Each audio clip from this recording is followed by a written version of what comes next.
Hey friends, it's Valerie Ling here coming to you with another one of my thoughts, which I'm finding more and more common as I am speaking to leaders, business owners, and generally people with really good intentions to scale and grow and to lead others because they care and they really want to see that they're making a difference. But here's the thing. If you, as a one person doing the wonderful work of service that you do, whether it's as a healthcare professional or whether it's as someone working in a faith organization, wherever you might be, and you, one person, are doing and producing things based on just sheer blood and sweat, and you yourself are going into the ground from exhaustion and perfectionism and all of the ingredients that are causing you to tank out.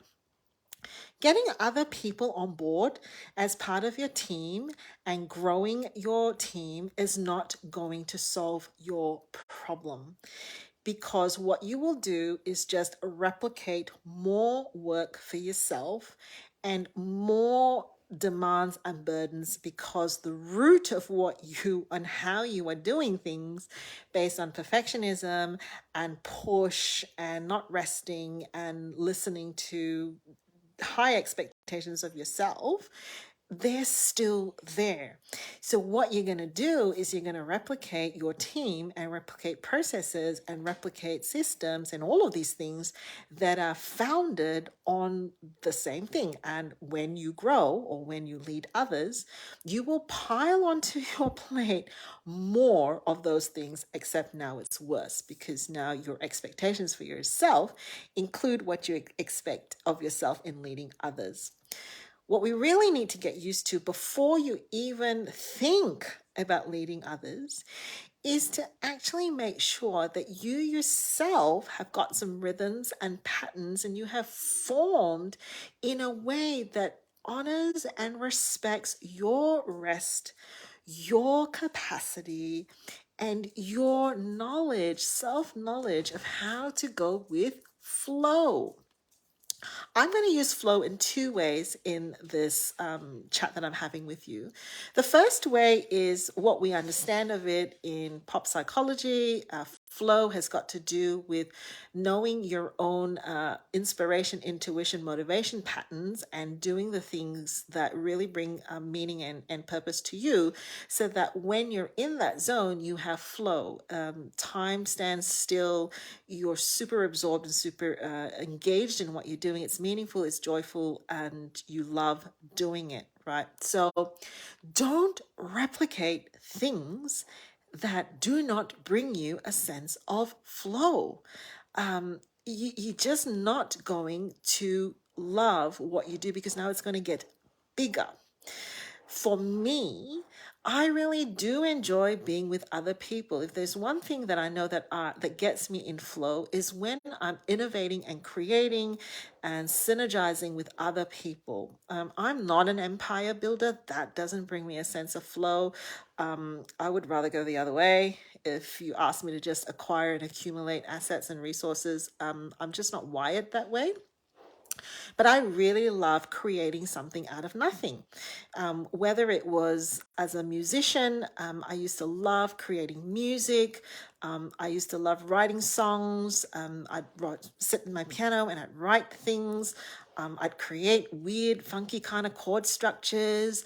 I'm naughty. I would never play a classical piece of music straight. It always have to have a bit of quirk in it. I just love creating. And so I find a space in my business that I'm in flow when I create, and when I'm creating something out of nothing, when I'm adding a little bit of quirk to CBT, or when I'm messing around with a certain clinical practice and going, but what if we push the outer edge of that and go, well, maybe we could try this. That those sorts of spaces for me are flow. The second way of flow that I would say is you also need to go with the flow. Oh golly, I've got Teddy here. Look, this. Oh, Teddy, very sorry, I'm being kissed by my dog, is to, you got to be able to go with the flow. So I had a coaching session with someone who wanted to tap into my brain with regards to creating digital products, right? And they asked me a question, and I've forgotten what it was now, but it caused me to pause and ask them, before I answer this question, on a scale of 0 to 10, 10 being perfectionistic, where would you rate yourself? And I said to them, depending on where you rate yourself is where I'm going to answer you. Because if you have high levels of perfectionism, me answering this question is actually just going to continue to make your perfectionism go worse, because now you will go and you will research and you will try to perfect this process. I am a 3 out of 10 when it comes to perfectionism. Most of the time I break things that I do because I don't really know what the outcome is going to be. I just want to tinker and experiment. And when you're leading others, you have to go with the flow. You cannot engineer people outcomes.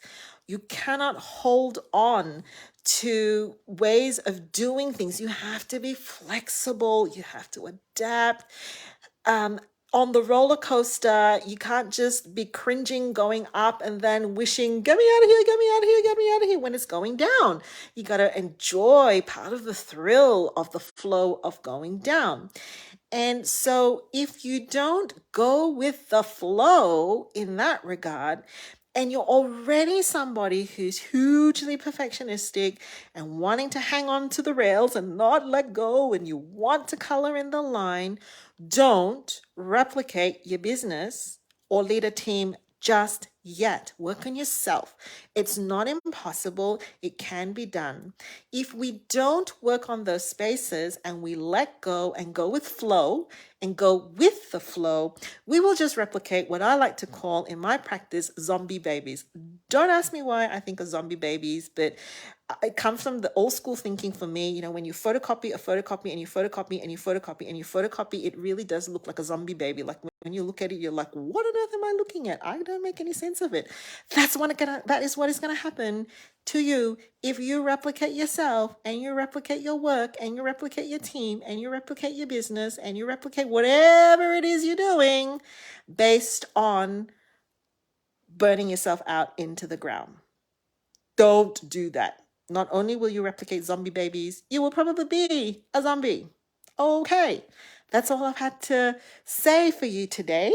Hello to Lillian and hello to Jason. Lovely to have you here with my company. I do hope that you will not have a zombie baby day and you will go with the flow and just be in flow. Take care.